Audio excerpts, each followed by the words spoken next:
Shalom Bapak Mama, kakak adik saudara semua. Kembali lagi dengan saya.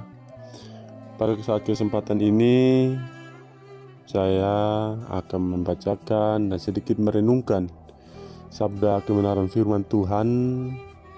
Dan firman Tuhan pada hari ini, pada saat kesempatan ini, saya ambil dari kitab Ayub pasal yang kedua, ayatnya yang pertama hingga ayatnya yang ke-10.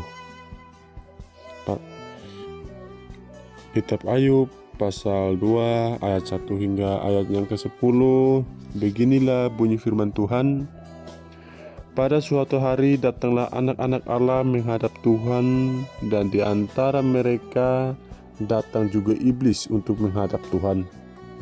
Maka bertanyalah Tuhan kepada iblis, "Dari mana engkau?" Lalu jawab iblis kepada Tuhan, "Dari perjalanan mengelilingi dan menjelajah bumi." Firman Tuhan kepada iblis, "Apakah engkau memperhatikan hambaku Ayub? Sebab tiada seorang pun di bumi seperti dia, yang sedemikian saleh dan jujur, yang takut akan Allah dan menjauhi kejahatan. Ia tetap tekun dalam kesalehannya, meskipun engkau telah membujuk aku melawan dia untuk mencelakakannya tanpa alasan." Lalu jawab iblis kepada Tuhan, "Kulit ganti kulit. Orang akan memberikan segala yang dipunyainya ganti nyawanya. Tetapi ulurkanlah tanganmu dan jamalah tulang dan dagingnya. Ia pasti mengutuk engkau di hadapanmu." Maka firman Tuhan kepada iblis, "Nah, ia dalam kuasamu. Hanya sayangkan nyawanya." Kemudian iblis pergi dari hadapan Tuhan. Lalu ditimpanya Ayub dengan bara yang busuk dari telapak kakinya sampai ke batu kepalanya. Lalu Ayub mengambil sekeping beling untuk menggaruk-garuk badannya sambil duduk di tengah-tengah abu. Maka berkatalah istrinya kepadanya, "Masih bertekunkah engkau dalam kesalehanmu? Kutukilah Allahmu dan matilah." Tetapi jawab Ayub kepadanya, "Engkau berbicara seperti perempuan gila. Apakah aku mau menerima yang baik dari Allah, tetapi tidak mau menerima yang buruk?" Dalam kesemuanya itu, Ayub tidak berbuat dosa dengan bibirnya. Demikianlah jawab pembacaan firman Tuhan. Renungan pada saat kesempatan ini ada dua buah perikop yang saya akan ambil. Yang pertama, tubuh pun milik Allah. Baik, shalom Bapak Mama. Di dalam kisah Ayub pasal 2 ayat 1 hingga ayatnya yang ke-10, memang luar biasa penderitaan Ayub. Harta benda ludes, anak-anak binasa, sekejur tubuhnya terkena penyakit yang menjijikan. Lebih menyedihkan lagi, istri tercinta pun menolak dia. Dalam kondisi demikian, adakah alasan bagi kita untuk bertahan dalam kesetiaan kepada Allah?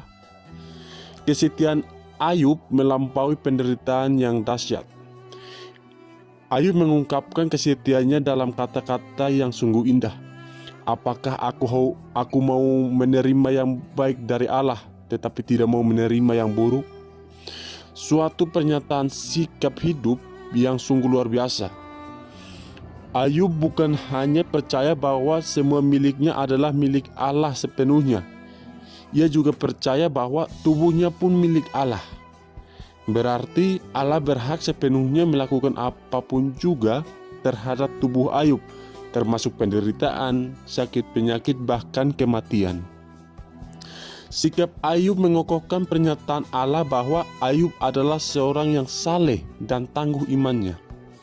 Sikap seperti inilah yang harus kita sebagai orang percaya masa kini teladani. Karena kita masih seringkali menyimpan sesuatu sebagai milik pribadi kita yang tidak boleh disentuh oleh siapapun termasuk Allah. Tanpa kita sadari, sikap inilah yang membuat kita menderita. Harus kita camkan bahwa keterkaitan kita kepada hal apapun, termasuk harta benda yang melebihi ikatan kepada Allah, tidak pernah membawa kedamaian. Sebaliknya, hal tersebut hanya akan menimbulkan ketakutan dan kekhawatiran yang terus-menerus menggerogoti hidup kita. Jika hal ini terus-menerus terpelihara, maka akan hilanglah segala kedamaian yang seharusnya dimiliki anak-anak Allah. Apa solusi terbaik yang harus anak-anak Tuhan tempuh? Akuilah bahwa Allah berhak sepenuhnya atas hidup kita. Kita akan merasakan damai sejahtera dan senantiasa mengucap syukur untuk segala berkat-Nya. Bahkan sakit penyakit bukanlah alasan untuk kehilangan damai sejahtera, apalagi bersikap tidak setia kepada Allah. Tekun dalam kesalehan. Penilaian Allah tetap tentang Ayub dalam perikop ini sama tepatnya dengan penilaian penutur. Bahkan komentar positif Allah kini bertambah. Ia tetap tekun dalam kesalehannya meskipun engkau telah membujuk aku melawan dia untuk mencelakakannya tanpa alasan. Ayat yang ketiga-B. Kenyataan reaksi Ayub terhadap rentan malapetaka yang dialaminya sekaligus membenarkan Ayub dan menyalahkan teori iblis. Iblis berkata bahwa Ayub menganut teologi berkat.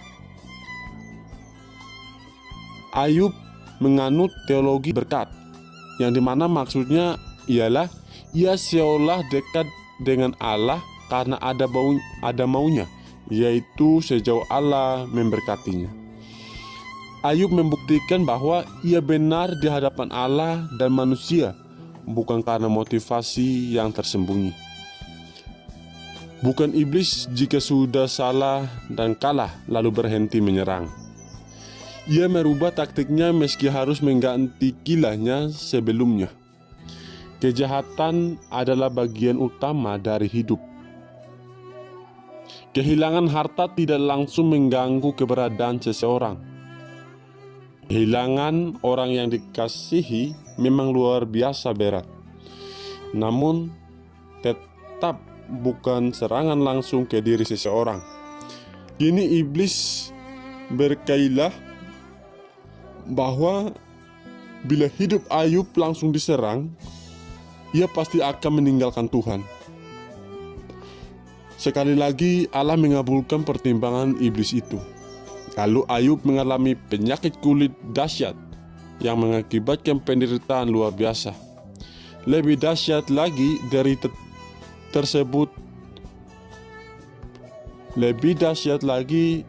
derita itu sebab istrinya menganjurkan dia untuk menyangkal Tuhan. Banyak orang yang kini pergi ke siapa saja dan memakai cara apa saja untuk mengusahakan kesembuhan. Sebagian besar dari cara-cara kesembuhan itu oleh Alkitab dinilai sebagai meninggalkan Allah dan menggantinya dengan ilahi lain. Artinya kita mengatakan bahwa hidup tanpa Allah lebih baik daripada tetap bersama Allah tetapi menderita. Jika Allah tidak mau atau mampu menolong, lebih baik ia dibuang dan diganti dengan yang lain. Jika ia hanya mau menghukum tetapi tidak mau menolong, lebih baik kita mati saja. Akan tetapi kesetiaan Ayub tidak tergoyahkan. Ia tetap menjaga hidupnya saleh meski harus menanggung derita yang tak ia pahami. Shalom Bapak Mama, terima kasih sudah mendengarkan renungan pada saat kesekian ini. Dalam segala aktivitas, saudara semua, Tuhan Yesus memberkati. Shalom.